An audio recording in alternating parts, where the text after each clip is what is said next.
Hello, everyone. Jim Revell here, the chaplain. And I want to take a moment to honor the legacy of my mother.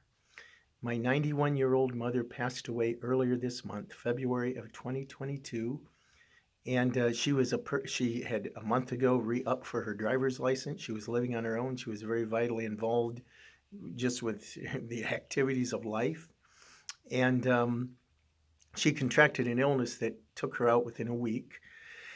And we're very grateful for the services of Beacon of Hope Hospice, who walked with us during this time. I was able to be with her until her last breath, which are some moments I'll never forget.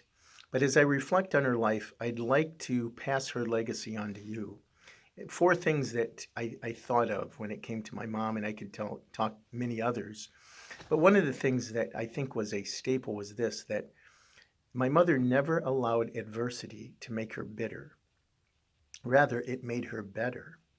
And she experienced a lot of adversity. When my parents were first married immediately after World War II, my father had come out of the war having been in combat and suffered PTSD. It was undiagnosed, but I'm sure that that's what he was dealing with, medicated himself through alcohol. And it impacted their marriage for probably the first 15 to 17 years. But she was a strong lady. She drew a line with my father on this challenge he faced and was instrumental in helping him overcome that.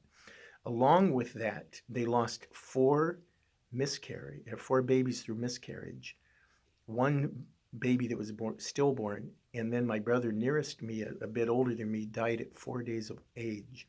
Plus, her mother, who was 46 years old, died suddenly during that time. My mother was a young woman in her 20s. So lots of challenges. And you'd be like, how in the world can you become better? Well, that's the second thing. It was a robust, living faith that that was the fuel for her to be able to grow and to heal and to be enhanced even in the middle of suffering. And so she was able to use her suffering to help others. But her faith was rich. She was a strong Christian believer. I would not call her religious, but I'd call her just uh, a person who lived the reality of her life. Her personal spiritual practices were admirable, and her activity in the faith community that she lived in for decades, both where she contributed as well as received uh, spiritual support, was just something that we really value. It was something that really was part of her life, and that brings me to the third thing, that her faith was lived out in how she treated others. It did not matter what your status was.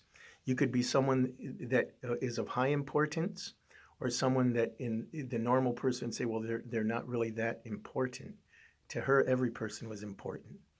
And I remember one of the examples my parents set when I was in late elementary, junior high age. We had a very large garden. I knew it was large because my brother and I had to weed the garden, and so that was a lot of work.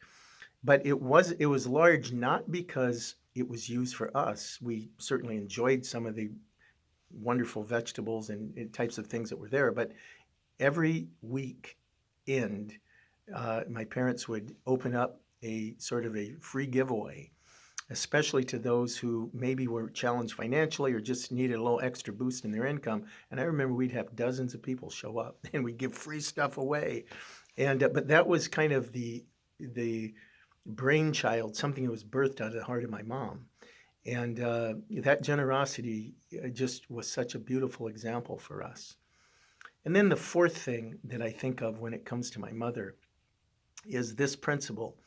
After you pass and people begin to dig around your things and hear the stories that kind of are untold, don't let them find skeletons in the closet that are unaddressed, but help the stories that are told and the things that are discovered actually enhance your legacy.